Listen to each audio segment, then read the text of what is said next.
ನಾವೆಲ್ಲ ಸ್ಟೂಡೆಂಟ್ ಆಗಿದ್ದಾಗ ಕಳ್ಳ ಕುಳ್ಳ, ಸಿಂಗಪೂರಿನ ರಾಜ ಕುಳ್ಳ, ಕಿಟ್ಟು ಪುಟ್ಟು ಇದೆಲ್ಲ ನೋಡಿ ಬಹಳ ಇಷ್ಟ ಆಗ್ತದೆ ನನಗೆ. ಆ ಚಿತ್ರಗಳನ್ನ ನೋಡ್ಬಿಟ್ಟು ದ್ವಾರಕೀಶ್ ಅವ್ರ ಮನೆ ನಮ್ಮ ಮನೆ ಹತ್ರ ಇದ್ದು ಅಲ್ಲಿ NR ಕಾಲೋನಿಯಲ್ಲಿ.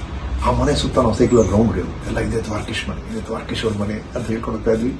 ಕೆಲವು ವರ್ಷಗಳಿಂದ ನಾವು ಕಾಲೇಜ್ ಬಂದಾಗ ಆ ಮನೆನ ಸಾರು ಮಾರಿಬಿಟ್ಟಿದ್ರು ಅಂತ ಕೇಳಿದ್ವಿ. ಸೊ ನಮ್ಮಲ್ಲ ಅಯ್ಯೋ ಅನ್ಸೋದು. ಆದರೆ ಅವರು ಚಿತ್ರರಂಗದಲ್ಲಿ ಅವ್ರು ನೋಡಿರುವಂಥ ಏರುಪೇರುಗಳು, ಗೆಲುವು ಸೋಲುಗಳು ಎಲ್ಲವನ್ನು ದಾಟಿ ಅವ್ರು ನಿಂತಿದ್ದಂಥ ರೀತಿ ಬಹಳ ರಿಮಾರ್ಕಬಲ್. ಎಂತೆಂಥ ಚಿತ್ರಗಳನ್ನ ಕೊಟ್ಟಿದ್ದಾರೆ ನಮ್ಮ ಚಿತ್ರರಂಗಕ್ಕೆ. ಓಕೆ, ಸೋಲನ್ನು ನೋಡ್ತಾರೆ, ಮತ್ತೆ ಒಂದು ಆಪ್ತ ಮಿತ್ರ ಅಂತ ಅದ್ಭುತ ಚಿತ್ರವನ್ನು ಕೊಡ್ತಾರೆ.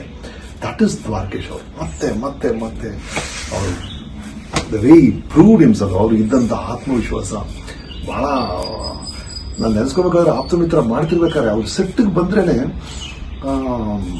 ಒಂದು ಜಾಲಿ ಅಟ್ಮಾಸ್ಫಿಯರ್ ಕ್ರಿಯೇಟ್ ಮಾಡೋರು.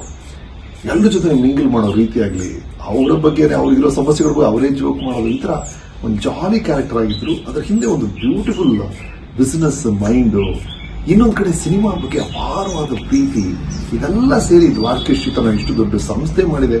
50 ಚಿತ್ರಗಳನ್ನು ನಿರ್ಮಾಣ ಮಾಡೋದು ಅಂದರೆ ಕ್ಯಾನ್ ಯು ಇಮ್ಯಾಜಿನ್ ಎಂಥ ದೊಡ್ಡ ಸಾಧನೆ ಅದು. ಇವತ್ತು ದ್ವಾರಕೀಶ್ ಅವರು ನಮ್ಮ ಜೊತೆ ಇಲ್ಲ, ಬಟ್ ಅನ್ಫರ್ಗೆಟಬಲ್ ಫಿಲ್ಮ್ಸ್ನ ಕೊಟ್ಟು ಹೋಗಿದ್ದಾರೆ. ಅದಕ್ಕಾಗಿ ಥ್ಯಾಂಕ್ ಯು ದ್ವಾರಕೀಶ್ ಜಿ ಅಂತ ಹೇಳಿದೆ.